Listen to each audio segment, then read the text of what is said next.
Salut tout le monde, c'est Elodie. Bienvenue sur ma chaîne dédiée à l'économie domestique et à la propreté de la maison. On passe tout de suite au sujet. Pour que ton lit soit toujours hygiénique et parfumé, nous t'aidons à nettoyer ton matelas et ton protège-matelas grâce à nos meilleurs conseils et astuces. Temps de lecture: 5 protocoles. Enlever la housse du matelas, machine à laver à domicile ou laverie automatique. Choisir le cycle de lavage et la lessive après le lavage. Passer au sèche-linge. La meilleure base pour une belle journée est une nuit reposante. Et il existe de nombreuses recettes pour mieux dormir. Rituel d'endormissement, rideau anti-lumière, hygge, feng shui, senteur, de lavande ou linge de lit frais. Pour les personnes allergiques, un matelas hygiéniquement propre en fait également partie, car nuit après nuit, les squames et la sueur s'accumulent à sa surface. Les bactéries et les acariens adorent cela et peuvent se multiplier de manière optimale. Même sans allergie, on dort mieux sur un matelas frais. Les experts recommandent même de laver la housse 2 à 3 fois par an si possible. Nous te montrons aujourd'hui ce à quoi tu dois faire attention. Comment enlever les taches de sang sur ton matelas pour protéger ton matelas des taches, de la transpiration et des acariens.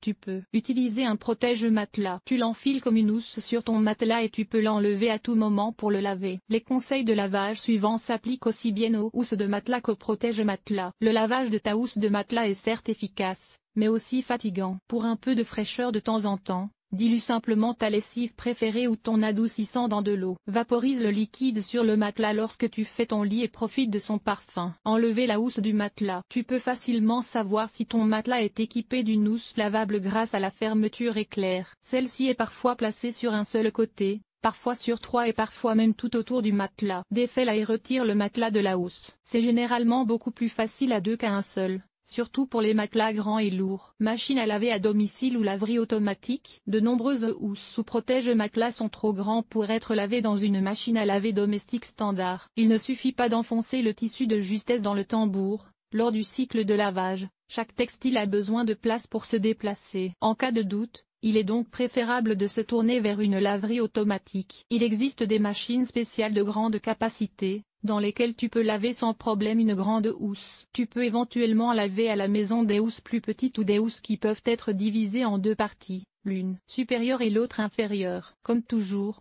jette un coup d'œil sur l'étiquette du fabricant avant le lavage. Les symboles de lavage indiquent les recommandations pour le programme de lavage et la température. Tu peux laver la plupart des housses et des protections à 60 degrés. La température plus élevée aide à éliminer les taches et tue de manière fiable les acariens et les bactéries. Si possible, choisis un programme avec pré-lavage pour que le textile soit bien trempé. Pour l'essorage, il est conseillé de régler la vitesse sur 800 tours maximum. Des vitesses d'essorage plus élevées peuvent endommager le tissu. Nous te recommandons de choisir une lessive pour linge délicat, par exemple la lessive Coral pour linge délicat pour la laine et la soie ou une lessive douce à base de plantes comme Sevens génération. Celle-ci élimine en profondeur les taches et les acariens, tout en étant douce pour le tissu. Après le lavage, passer au sèche-linge. Comme tu souhaites certainement réutiliser ton matelas rapidement, tu aimerais probablement faire sécher ta housse ou ton protège-matelas dans le sèche-linge après le lavage. Malheureusement, les tissus délicats ne supportent pas la température élevée.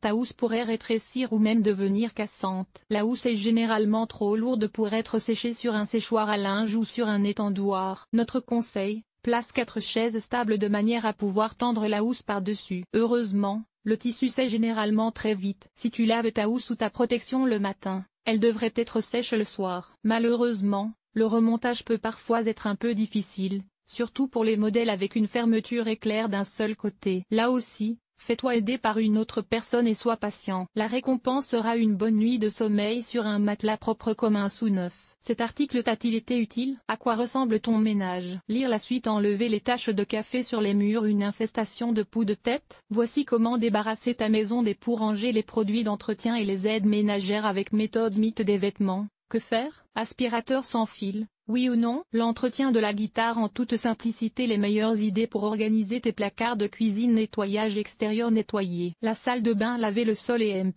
les surfaces famille, organiser le ménage, entretien des vêtements, nettoyer la cuisine, agir de manière durable, linge,